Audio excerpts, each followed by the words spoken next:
La vie là. Résolution. C'est ce mot que je vais introduire et puis on va continuer avec ça. Résolution. Disons dans le livre de Daniel, je vais prendre un jeune garçon. Daniel 1. Daniel 1. Regardons la 3e année du règne de Daniel. Bon, on va lire au chapitre 1, verset 1, c'est ça? Donc, Daniel 1, 1, donc, il est dit, cette 3e année-là, roi de Juda, Nebuchadnezzar, roi de Babylone, marcha contre Jérusalem et l'assiégea.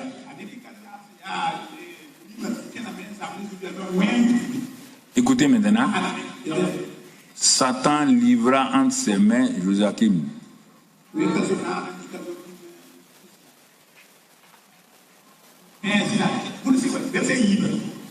L'ange Gabriel livra entre ses mains Joachim. Je ne vois pas bien. Hein? Qu'est-ce qui est écrit? Ah bon? Le Seigneur livra entre ses mains Joachim.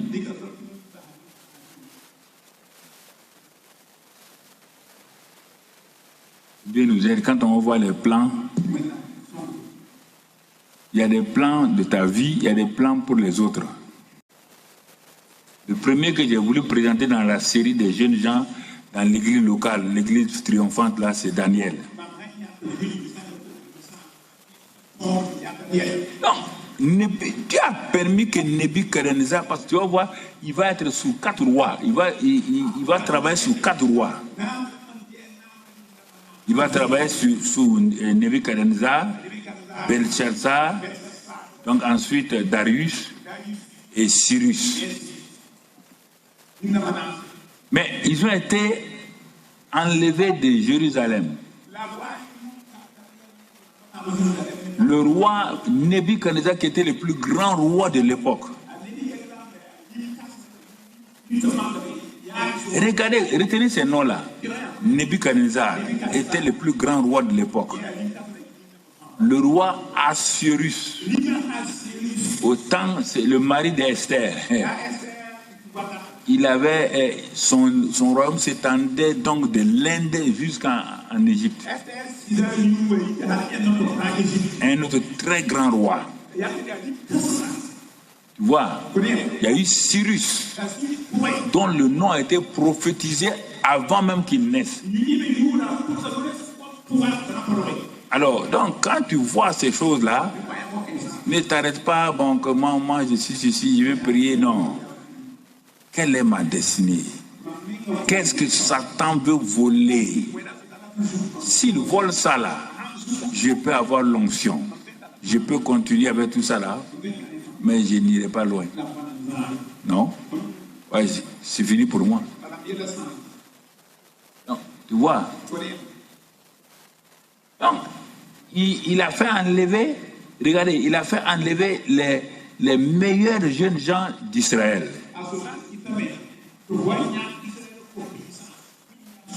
Et Nebuchadnezzar les a fait venir donc chez lui, à Babylone.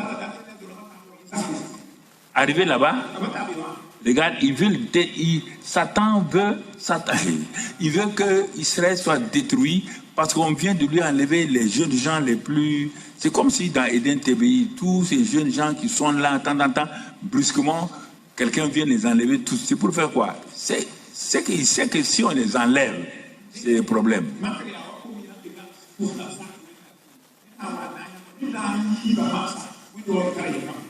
On les amène à Babylone.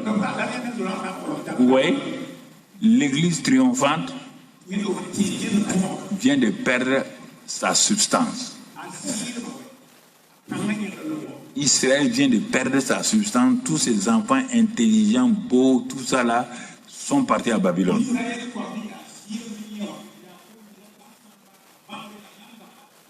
Nebuchadnezzar se dit, mais si j'enlève ces cieux, je leur laisse les vieux ou les vieilles là, Ça ne sert à rien. Israël n'a plus de puissance puisque leur force est avec moi.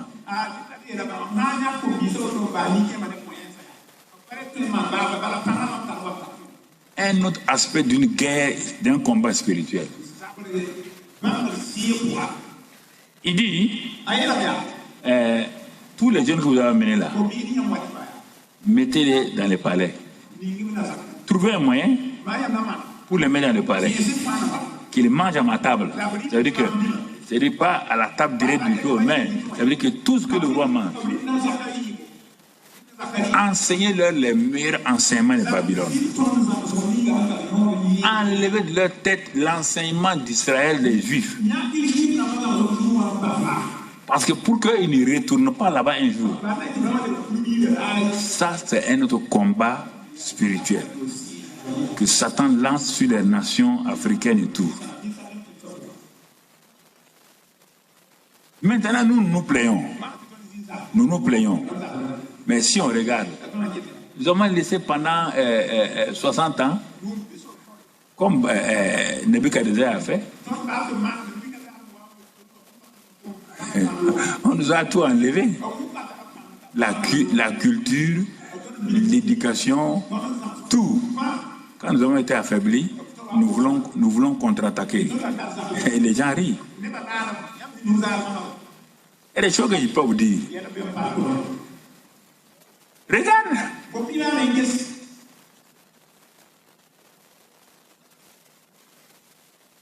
Il a fait ça avec Moïse. Comme il n'a pas pu arrêter, parce que Jacob est venu avec les 70, ils se sont multipliés, ils ont grandi. Donc, le nouveau roi dit, il faut tuer tous les garçons. Voici des combats spirituels. Si vous ne comprenez pas, vous avez des problèmes. Donc, vous comprenez? C'est pourquoi le combat dans lequel nous sommes actuellement en Afrique, là, c'est un combat complexe. Ce n'est pas les petites prières. Non.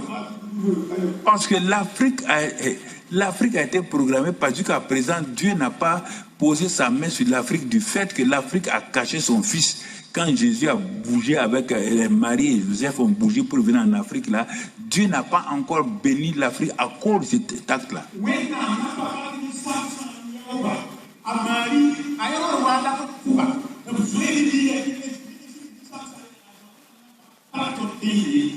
L'ennemi ayant compris que cette bénédiction est réservée vers la fin, qu'est-ce qu'il a fait? Il a apporté ce que vous avez appelé l'exploration et la colonisation. Mais les politiciens parlent, ils ne comprennent pas ça. Moi, je ne vais pas perdre mon temps à leur dire, ils ne vont pas comprendre.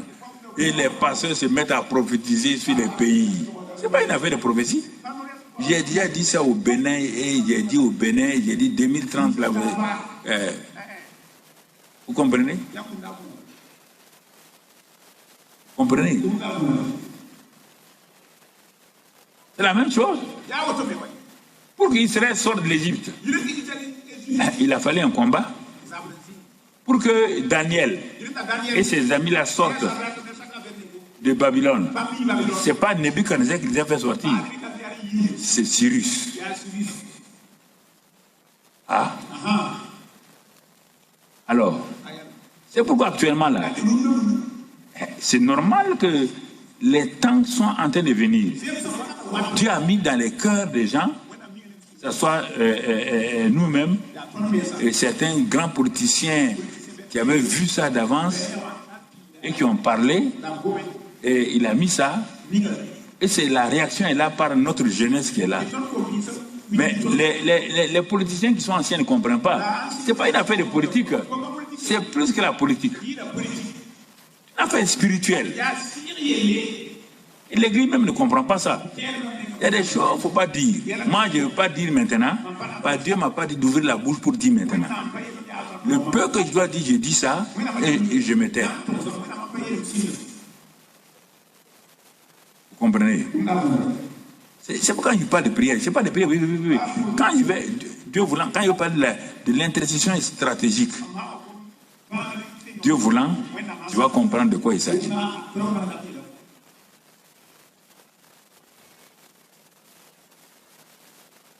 C'est bien, les gens descendent dans les rues, ils crient, abattent les gens en bas, mais c'est pas ça qui va faire, c'est pas ça qui va libérer. C'est pas ça qui va libérer. Moïse a fait 11 miracles. Pharaon a regardé, il a ri. Et le moment où on croyait que Pharaon pliait maintenant, les pharaons de ce monde-là, ce que nous faisons là, ça les fait trembler. Mais ils n'ont pas plié. Ils ont des plans A, B, C, D, E, F. Quand ce plan échoue, ils amènent l'autre. Quand ce plan échoue, ils amènent l'autre. Et le moment Pharaon était ridiculisé. Il dit, maintenant vous allez partir. Il a changé de plan encore. Au plan final. Et ce plan final est sur la route. Mais comme les gens ne veulent pas comprendre, ne gaspille pas ce que Dieu te dit de dire avec n'importe qui. Il laisse les jeunes prophètes là parler. Ils parlent, mais c'est des prophéties inachevées. Oh oui, on a vu le Burkina. Je m'assois, j'ai ri. Tu as vu quoi au Burkina? On a vu, bon, Congo. On a vu Soudan. Tu as vu quoi au Soudan? Vous croyez prophétiser, c'est simplement coup d'État? Ou bien changement de président? On peut changer 1000 présidents. Rien ne va changer. On est dans un truc spirituel. On n'est pas dans un truc politique. C'est pas cet homme-là qui va faire. Ok. Seigneur, bon, je me tais pour le moment. C'est bon. C'est bon, on va continuer. Les jeunes sont là. Je vais te montrer que quand tu fais partie de l'église conquérante, tu serais étonné de ce que Dieu va faire. Alors, comme le roi a dit comme ça, on a rassemblé tous les jeunes gens là. Parce que Babylone, c'était la grande puissance. Tu comprends? Pour les faire manger. Tout ce que le roi avait dit. Mais Dieu a mis son plan à exécution. Ce que j'aime avec Dieu, c'est ça. Ils sont esclaves. Ce sont des jeunes gens. Le roi dit, pour avoir ces jeunes gens, c'est pourquoi le monde propose à nos jeunes gens ce que Nebuchadnezzar a proposé aux jeunes gens d'Israël.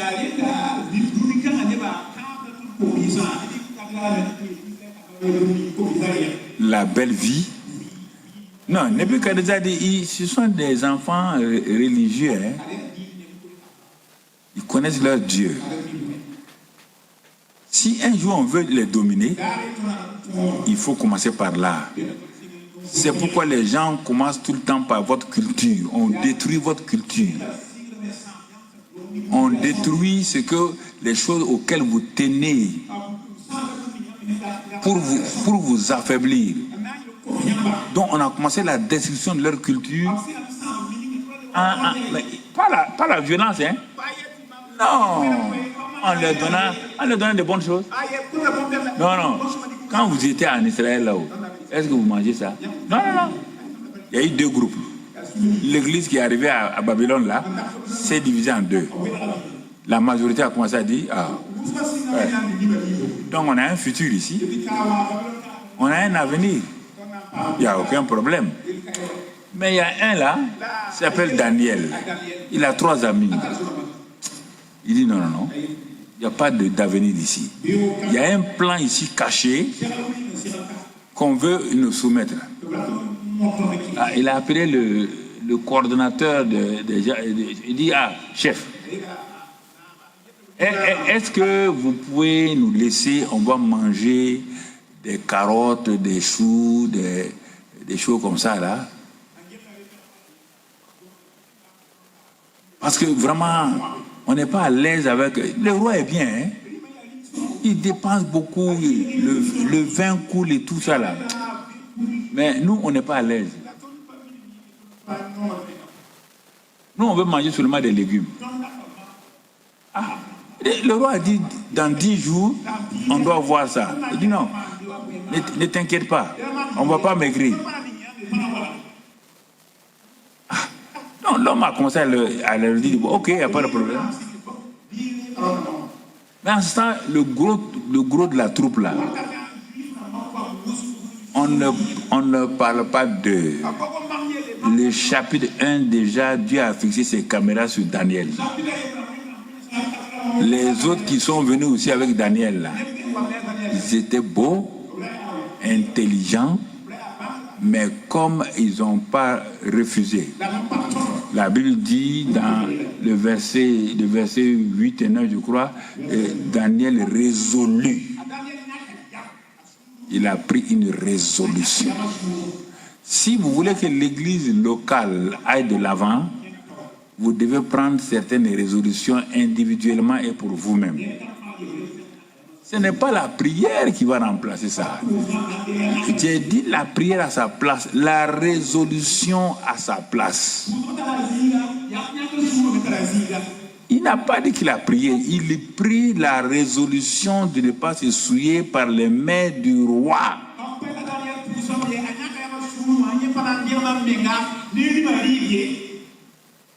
Les mains du roi.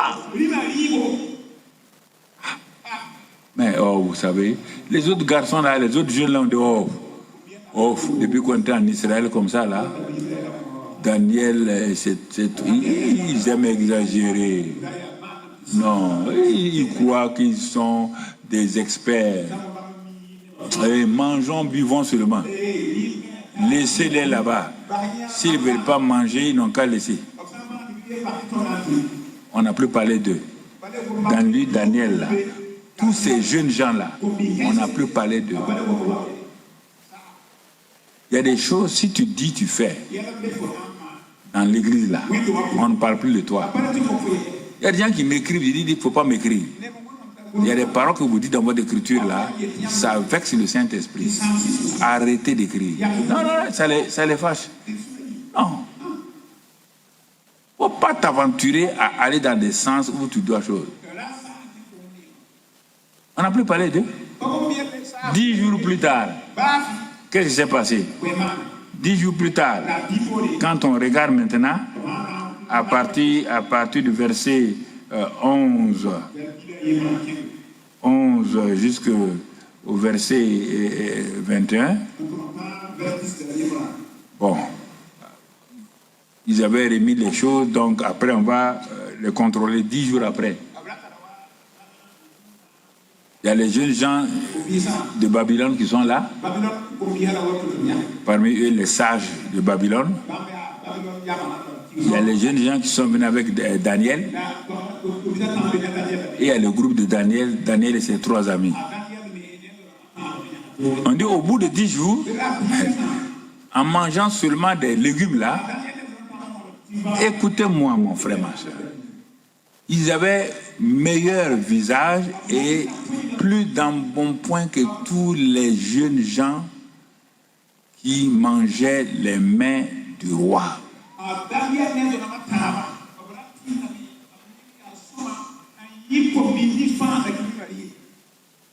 Ah. L'Église est triomphante. Regardez sa jeunesse qui est divisée maintenant. Ceux qu'on pensait être des jeunes gens consacrés dans le travail, dès qu'ils ont été confrontés à des richesses, à des choses, ils ont baissé les bras.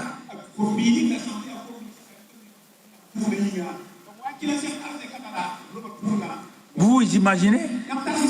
Des milliers de jeunes gens qu'on a amenés, on trouve 4 seulement. Leurs noms ont été changés. On appelle, il y a Daniel qu'on appelle Belshazzar, Shadrach, Meshach et Abednego. Ah, qu'est-ce qui se passe? Qu'est-ce qui est devenu à notre jeunesse? Pourtant, j'étais zélé. Oui. Le combat spirituel, ce n'est pas seulement contre les péchés, contre non, les démons. L'aisance. Les facilités. Ah, mais toi, tu es à l'église là-bas, là. Mais on m'a dit que tu n'arrives pas à t'inscrire à telle faculté, à telle UFR. Bon, il n'y a pas de problème, nous on va t'aider. Hein. On dit que tu n'as pas une bourse pour faire temps. C'est ça. Mais il y a des gens à qui on a parlé, ils ont résolu de ne pas se souiller. Alors, ces termes-là, on n'a pas le temps parce que c'est assez long. Comment peut... Ce que le roi mange là, mais si c'est souillé, mais le roi a des problèmes. Mais de quoi on parle quand on dit c'est souillé là? C'est par rapport à qui? C'est par rapport à Dieu. Il y a des choses qui semblent être propres à vos yeux. Mais les compromis que vous faites là, les jeunes filles là, les compromis que vous faites là, mais ça va vous coûter cher. C'est ça qu'on appelle souiller là. On n'a pas dit que c'est des choses qui rendent malades les gens. Non. Au contraire, la nourriture d'un roi ne rend pas malade les gens.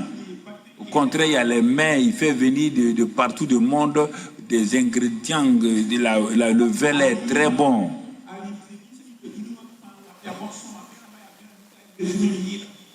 Et c'est ça qui détruit la vie de beaucoup de jeunes gens, de jeunes filles. Dans nos églises, où il y a dans nos églises triomphantes,